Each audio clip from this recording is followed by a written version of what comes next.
बिस्मिल्लाहिर्रहमानिर्रहीम। अस्सलाम वालेकुम नाज़रीन, आप देख रहे हैं प्रोग्राम कड़वी बात और मैं हूं जुल्फ़कार बीर।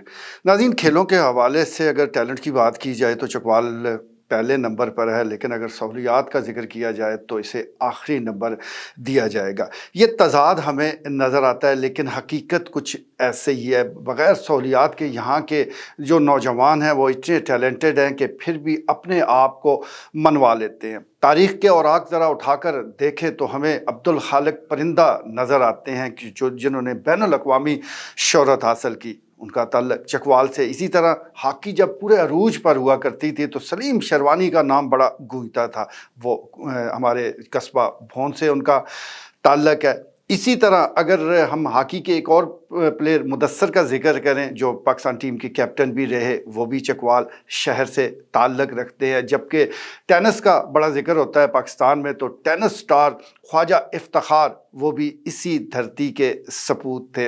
और बहुत सारे नाम हैं कि जिन्होंने अपनी सलाहियतों पर, अपनी टैलेंट की बलबूते पर और अपनी मेहनत के ज़रिए अपना मकाम बनाया। किसी ने उनकी सरपरस्ती इस तरह शुरू में नहीं की जिस तरह के होनी चाहिए थी, और फिर जब वो कुछ बन गए तो फिर कई सरपरस्त उनके बन गए, और फिर तो सरकार ने भी और दीगर और लोगों ने भी अपना अपना हिस्सा डाला और ये दावा किया कि ये सब कुछ उनकी वजह से मुमकिन हुआ। हालांकि हक़ाइक़ बिल्कुल इसके बरक्स है। अभी ताज़ा तरीन सक्सेसफुल स्टोरी को ही ले लेते हैं। फरजाना बतूल कौन नहीं जानता, इसी मट्टी की वो बेटी हैं और नवाई कस्बा सदवाल से ताल्लुक़। लेकिन जब वो इस फील्ड में उन्होंने आने का इरादा किया, बिल्कुल बच्ची थी 5-6 साल की, तो उस वक्त कौन सा ऐसा शख्स था जिसने उसको नहीं रोका? सबने तनकीद भी की, रोका भी, लेकिन वो अपनी हिम्मत, इस्तक़लाल और जुर्रत के बलबूते पर आगे बढ़ती रही। उनको फैमिली की सपोर्ट हासिल थी, यानी वालिद और वालदा। वालिद पहले फौत हो गए और फिर ये जो फ़र्ज़ है वो वालदा ने निभाया।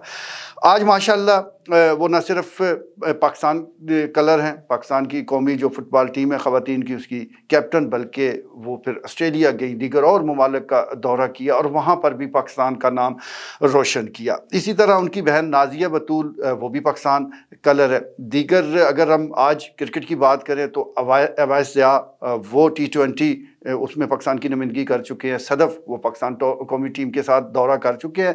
इसी तरह नया जो टैलेंट है वो तैमूर अली खान, वो भी उभरते हुए प्लेयर है। एक तवील फहरिस्त है, लेकिन ये तमाम लोग जिससे भी आप बात करेंगे ये अपनी सलाहियतों, अपनी मेहनत के बलबूते पर वो आगे बढ़े। यहाँ पर जितने भी सरकारी इदारे हैं शायद वो गहरी नींद सो रहे हैं। वो इस इंतज़ार में रहते हैं कि हमें बना बनाया प्रोडक्ट मिल जाए, कंप्लीट प्रोडक्ट हो और फिर हम उसकी सरपरस्ती करें। वो खिलाड़ियों को बनाते नहीं हैं, बल्कि बने बनाए खिलाड़ी का इंतज़ार करते हैं, और अगर फील्ड में कोई आ जाए तो फिर उसकी सरपरस्ती शुरू कर देते हैं, क्लेम करते हैं कि ये हमारी मेहनत का नतीजा है। हालांकि ऐसा कुछ भी नहीं है।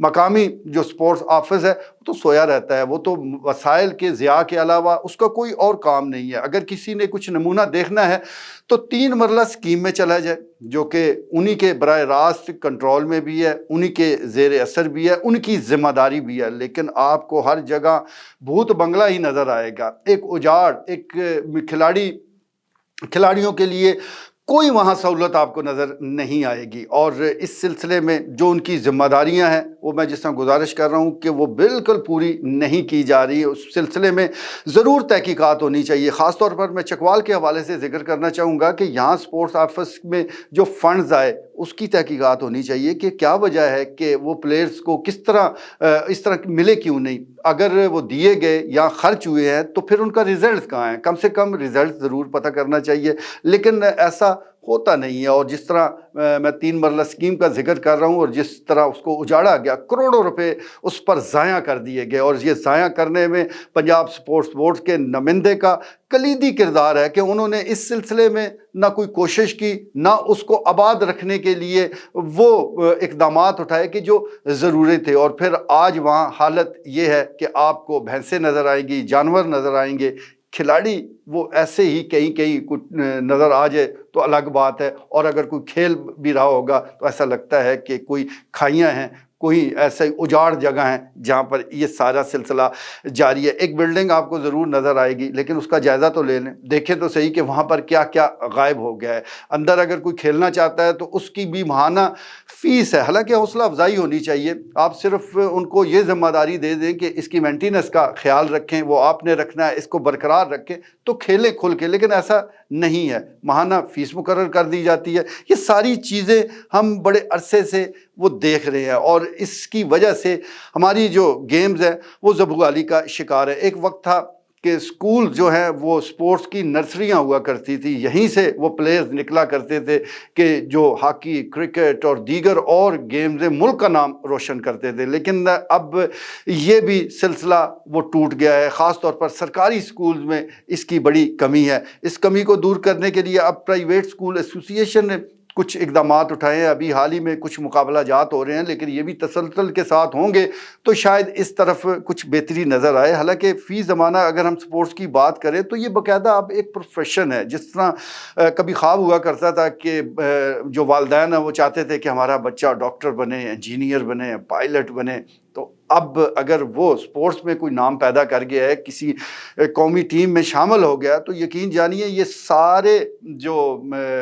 سارے جتنے آپ گردان رہے ہیں شعبے, یہ سارے پیچھے رہ جاتے ہیں اور یہ لوگ آگے نکل جاتے ہیں. تو اس کو اب بڑا سنجیدگی سے لینے کی ضرورت ہے. لیکن چکوال میں شاید یہ ابھی ہماری منزل بہت دور ہے, لیکن جس طرح فرزانہ بطول اب کوشش کر رہی ہیں اور مختلف یونیورسٹیز اور سکولز میں جا رہی ہیں, تو اس سے ایک امید ہو چلی ہے کہ جو ہمارا ٹیلنٹ ہے وہ اس طرف آئے گا اور اسے ذرا پتہ بھی چلے گا کہ کامیابی ہوتی کیا ہے. جس طرح ہماری بچیاں ہیں یونیورسٹی میں پڑھتی ہیں, تو ان کے لیے اگر محفوظ ماحول فراہم کر دیا جائے تو پھر کوئی وجہ نہیں کہ یہ ٹیلنٹ ملک و قوم کا نام روشن نہ کرے. اسی طرح متعدد جو سکولز کالجز ہیں وہاں پر بھی ٹیلنٹ بھرا ہوا ہے, بس اسے رہنمائی کی ضرورت ہے, اسے تھوڑی حوصلہ افزائی کی ضرورت ہے. تو اس سلسلے میں فرزانہ بطول بہت زبردست کام کر رہی ہیں اور ہم ان کی کامیابی کے لیے دعا گو بھی ہیں. اور جس طرح کے حالات ہیں میں سمجھتا ہوں کہ خاص طور پر جو سرکار ہے, چلے مخیر حضرات تو ضرور تعاون کریں گے, لیکن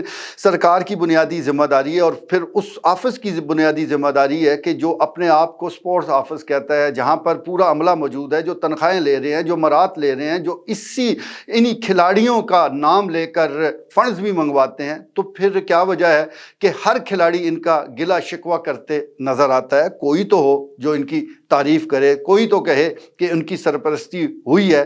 تو یہ سرپرستی جب تک ہوگی نہیں, جب تک آپ صحیح معنوں میں وہ تمام فنڈز, وہ تمام مرات کھلاڑیوں تک نہیں پہنچائیں گے, اس وقت تک انقلابی تبدیلیاں نہیں آ سکتی. ہاں اکا دکا جو ہمارے کھلاڑی ہیں جو ان کی خوش قسمتی کہ وہ کہیں محفوظ ہاتھوں میں آ گئے, کئی ایسے لوگوں کے درمیان آ گئے کہ جو ٹیلنٹ کی قدر کرنا جانتے ہیں وہ آگے بڑھ گئے. لیکن بہت سا ٹیلنٹ یہاں ضائع ہو جاتا ہے, یہاں وہ پلیئر ضائع ہو رہے ہیں جو بہت آگے بڑھ سکتے ہیں, لیکن کیونکہ ان کو مناسب رہنمائی نہیں ہے, خاص طور پر ان کو جس طرح فزیکل ٹریننگ ہونی چاہیے وہ ان کو بالکل پتہ نہیں. اور اس کی وجہ سے ہم دیکھتے ہیں کہ فٹ بال کے بہت سے اچھے نوجوان پلیئر وہ مختلف بیماریوں کا شکار ہو جاتے ہیں. خاص طور پر گھٹنے اور ٹخنے وہ پکڑ کے بیٹھے ہوتے ہیں, گھٹنا اتر گیا ہے جی, پھر اس کا آپریشن ہوگا, اور آپریشن ظاہر ہے کسی اور نے تو سرپرستی کرنی نہیں ہے, خود ہی آپ نے اخراجات اٹھانے ہیں. اگر آپریشن ہو بھی گیا ہے تو بہت کم ایسا ہوتا ہے کہ وہ پھر واپس گراؤنڈ میں آئیں. یہ تقریباً تمام جو اچھے پلیئرز ہیں ان کے ساتھ یہ ہو رہا ہے. تو اس کا مطلب کیا ہے کہ کہیں یہ کمی بیشی موجود ہے. اگر ایک فزیکل ٹرینر موجود ہو, ان کو بتائے, ان کو ڈائٹ بتائے کیا آپ نے کھانا ہے, کس طرح آپ نے ایکسرسائز کرنی ہے, تو یہ بچے بہت ملک کا نام روشن کر سکتے ہیں. لیکن لوگ اپنے گھر ضرور روشن کر رہے ہیں, ان بچوں کی کسی کو کوئی فکر نہیں ہے. آج کے لیے اتنا ہی, اجازت دیجیے, اللہ نے کے بعد.